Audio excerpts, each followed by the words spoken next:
안녕하십니까. 불교생각입니다.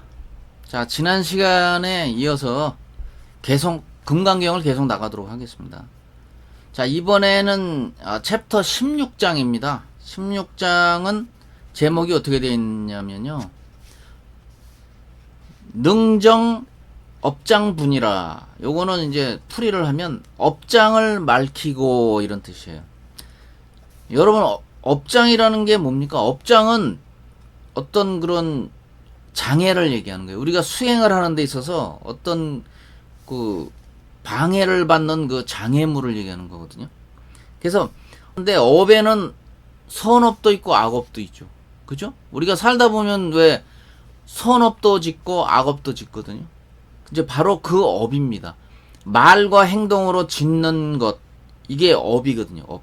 그래서 업장 그러면은 3장이 있어요. 3장. 세 가지 장애가 있습니다. 번뇌장, 그 다음 업장, 보장이라고. 보장은 이제 그 어떤 그 선업과 악업, 특히 그 중에서 악업으로 인해서 그 받게 되는 장애를 얘기하는 거예요. 그러니까 앞에 거 번뇌장, 업장은 현재 생길 수 있지만 이 보장은 전생에 악업을 지은 거에 대한 그런 받는 장애를 얘기하는 거예요. 그래서 그 보장이라고 하는 거예요. 받을 보 장애물, 장애 장자 해갖고 보장. 그러니까 악업으로부터 지옥 악이 축생 따위의 그 과보 때문에 불법을 들을 수 없는 그런 장애, 이렇게 돼 있어요.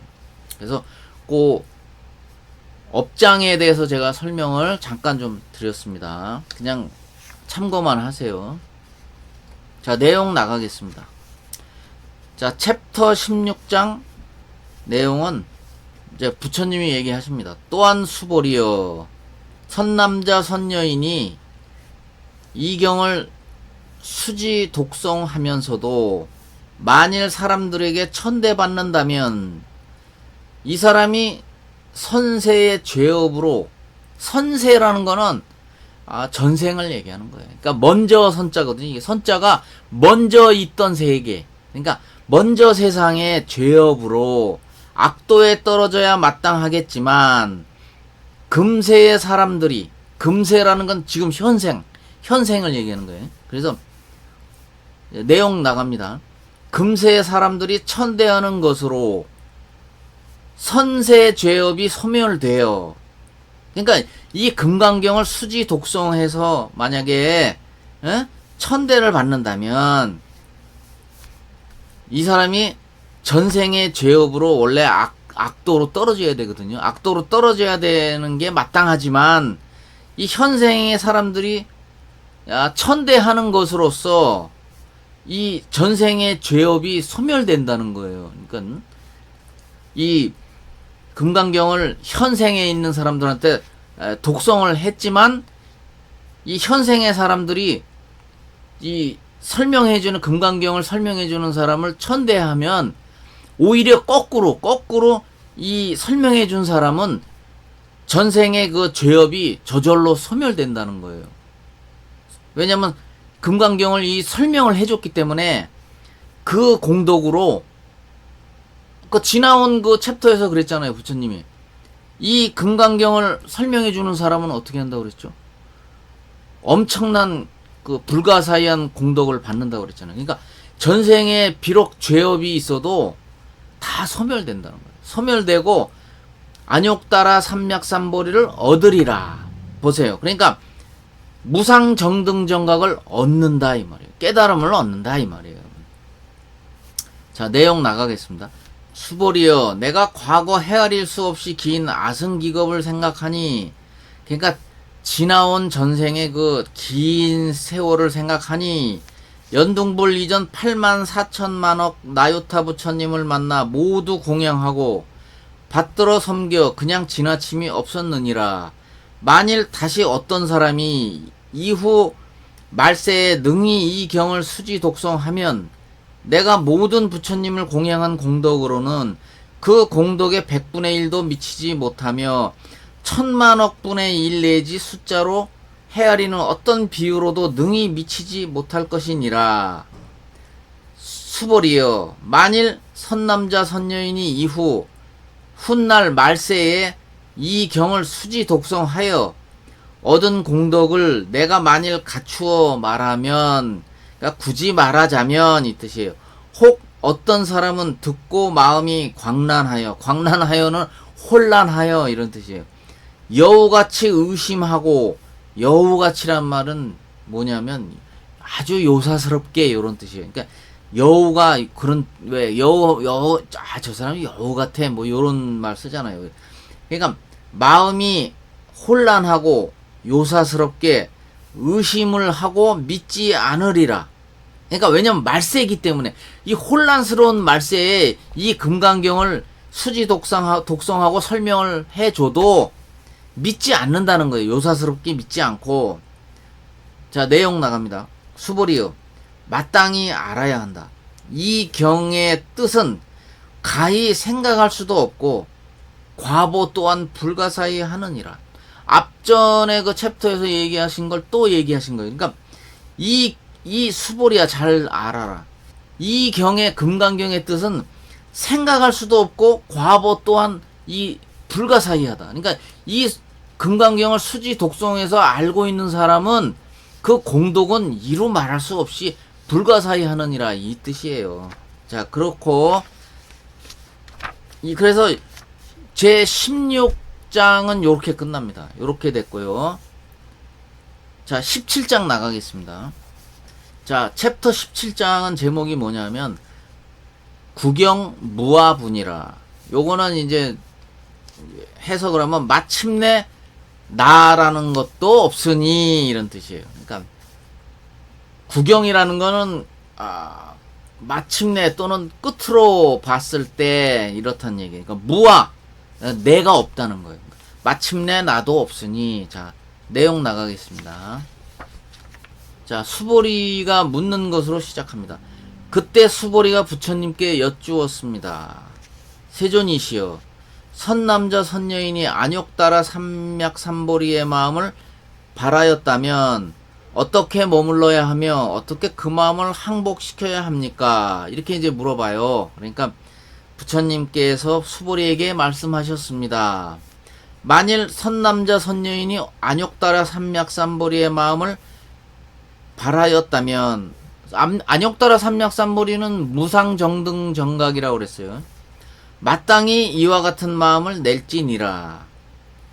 내가 마땅히 일체 중생을 멸도하리라.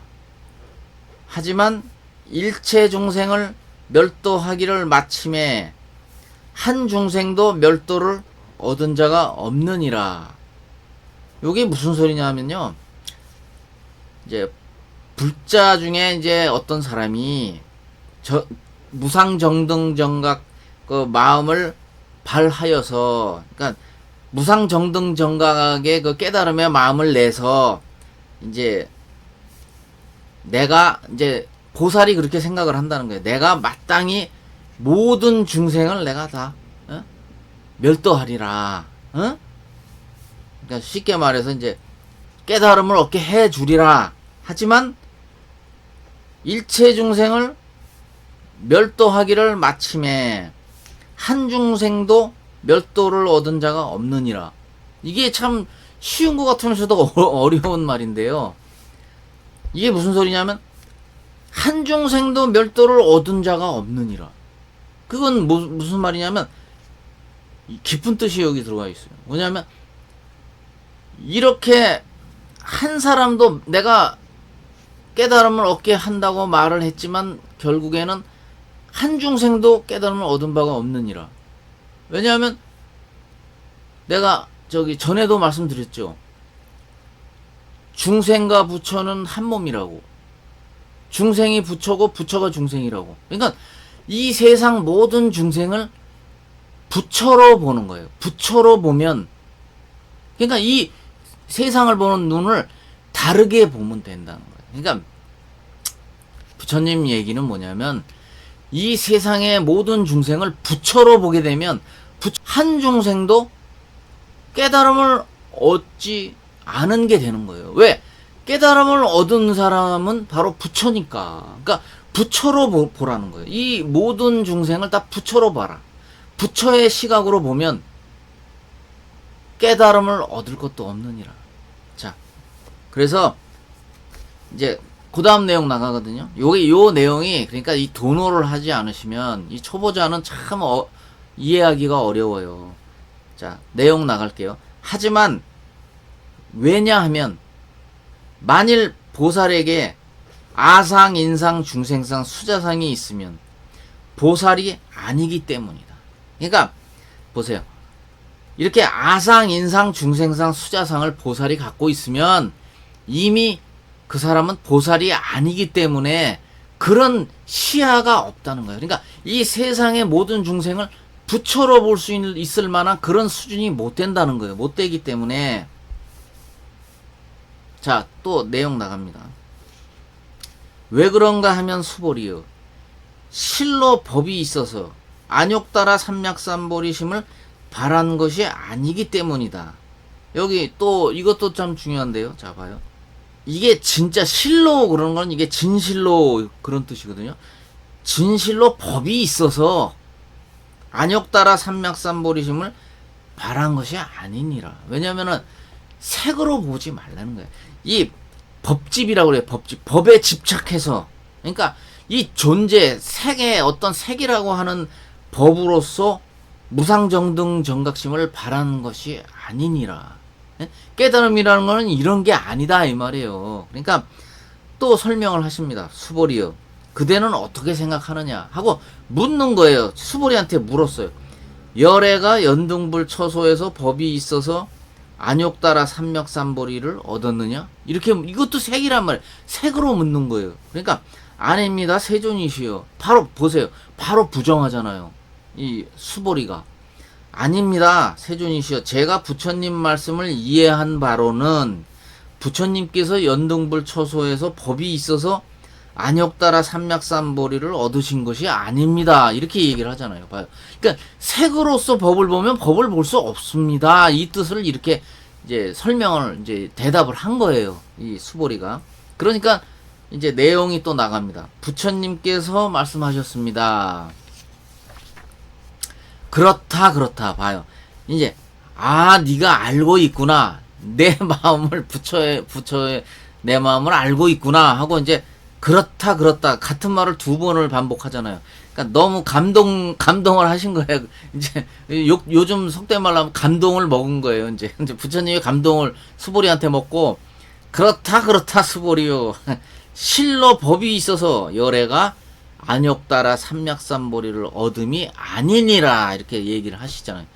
수보리여, 만일 법이 있어서 열애가 안욕따라 삼맥삼보리를 얻었다면 연등불께서 나에게 수기를 주시면서, 수기라는 거는 어떤 예견된 이제 약속을 얘기하는 거예요. 수기가 미래에 너는 미래에 어떻게 될 것이다라는 이제 그 예언이죠. 쉽게 말하면 예언을 갖다가 이게 약속을 이렇게 수기라고 그래요. 그러니까 연등불께서 나에게 수기를 주시면서 너는 내세에 다가오는 세상에 마땅히 부처를 이루리니 이름을 석가모니라 하리라.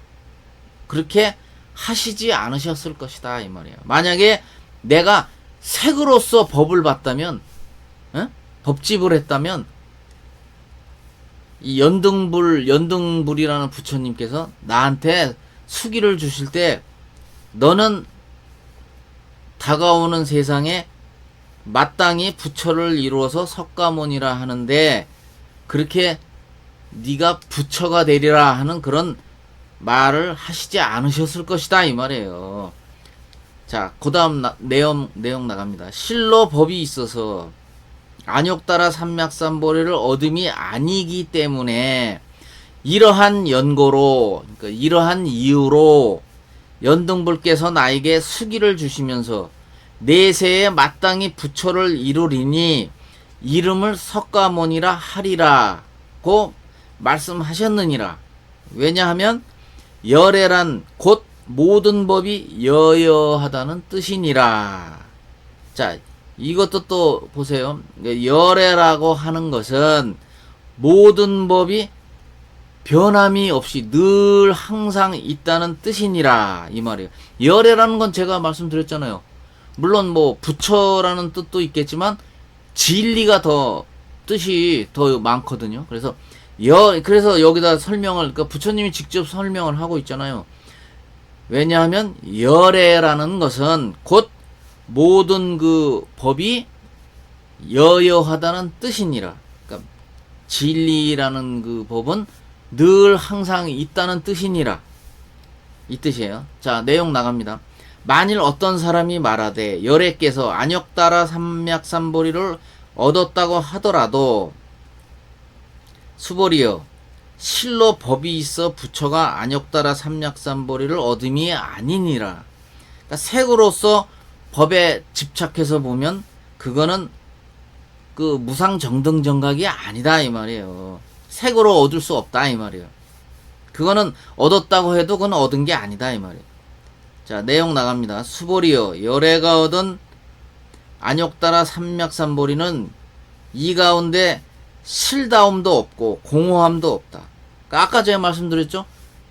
진실한 것도 아니고 헛된 것도 아니다. 그러니까 있는 것도 아니요 없는 것도 아니라고 하느니라 이 뜻이에요. 그러니까 또 얘기하십니다. 수보리여 일체법은 곧 일체법이 아니므로 이름이 일체법이니라. 보세요. 이게 말하자면 할 수 없이 일체법이라고 하지만 진짜는 진짜 봤을 때 깨달음을 얻고 보면 그냥 단지 이름이 문자와 글이 일체법이라 하느니라 이 말이에요. 깨달음은 그런 게 아니다 이 말이에요. 또 내용 나갑니다. 수보리여 비유컨대 사람의 몸이 큰 것과 같다. 수보리가 말하였습니다. 세존이시여 열애께서 몸이 크다고 말씀하심이 곧 큰 몸이 아니라 그 이름이 큰 몸입니다. 그러니까 색으로 말하자면 이제 인정을 하는 거죠. 긍정을 하는 거죠. 그 이름이 큰 몸이다 이 말이에요. 그러니까 부처님이 얘기하죠. 수보리여 보살 또한 이와 같아서 만일 내가 마땅히 한량없는 중생을 멸도하리라 하면 곧 보살이라 이름할 수 없느니라. 왜냐하면 수보리여 실로 법이란 있음이 없기에 이름이 보살이니라. 그러니까 있다 없다 이게 법이기 때문에 이름 그 자체가 그냥 보살이라고 하는 거지 원래 그걸 표현하자면 그렇게 하면 안 된다는 거예요. 자, 내용 나갑니다. 이러한 까닭에 부처가 일체법에 아가 없으며 나가 없으며 인이 없으며 중생이 없으며 수자가 없다고 말하느니라. 수보리여 만일 보살이 내가 마땅히 불국토를 장엄하리라 하면 곧 보살이라 이름할 수 없느니라. 왜냐하면 색으로 말을 하면 안 되기 때문에 내가 마땅히 불국토를 장엄이라는 게 뭐냐면 장식한다는 뜻이거든요.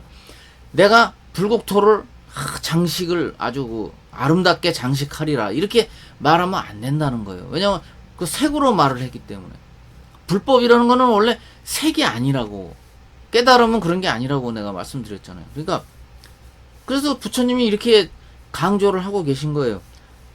그 사람은 불국토라고 장엄하리라고 얘기하는 보살은 보살이라고 이름할 수 없느니라. 왜냐하면 열애가 말하는 불국토를 장엄한다는 것은 곧 장엄이 아니라 그 이름이 장엄이기 때문이다 이 말. 그러니까 열애가 얘기한 그 불국토의 장엄은 색으로서의 장엄을 얘기한 게 아니고 이제 굳이 표현을 하다 보니 말로써 그냥 그 이름이 장엄이라고 얘기했기 때문이다 이 말이에요. 그래서 보살이라는 사람은 그거를 그 색으로서 장엄한다고 얘기하면 안 된다 이렇게 얘기하신 거예요. 자, 내용 나갑니다. 수보리여 만일 보살이 무아법을 통달하였다면 여기서 이제 무아법이라는 건 내가 없는 그 법을 얘기하는 거죠. 이게 이제 무아법은 결국은 이제 깨달음을 얘기하는 거예요. 깨달음. 이제 진실한 그 어떤 그 불법을 이제 얘기하는 거죠. 그러니까 만일 보살이 무아법을 통달이라는 거는 어떤 깨달음 또는 지혜의 눈을 얘기하는 거예요. 해안을 얘기하는 거예요. 그러니까 무아법을 통달하였다면, 이거는 깨달음을 얻었다면, 이렇게 이제 해설이 됩니다. 그래서 열애가 그 이름을 봐요. 요게 마지막 부분인데, 그 이름을 참다운 보살이라 하느니라. 그러니까 그 이름으로 굳이 말하자면 진짜 배기. 그러니까 이름으로 말하자면 진짜 참답다는 건 진짜 진실한 이런 뜻이거든요. 그러니까 진실한 바로 보살이라 하느니라. 그러니까 깨달음을 무아법의 이제 진정한 깨달음을 이제 얻은 사람이라면, 그러니까 색으로서가 아니라 진실한 진짜 깨달음을 얻은 사람이라면 열애는 그 사람 이름을 참다운 보살이라고 하느니라 하고 이렇게 끝납니다. 그래서 요게 17장이었어요. 그래서 이번 시간은 여기까지 하겠습니다. 다음 영상에서 또 뵙겠습니다. 감사합니다.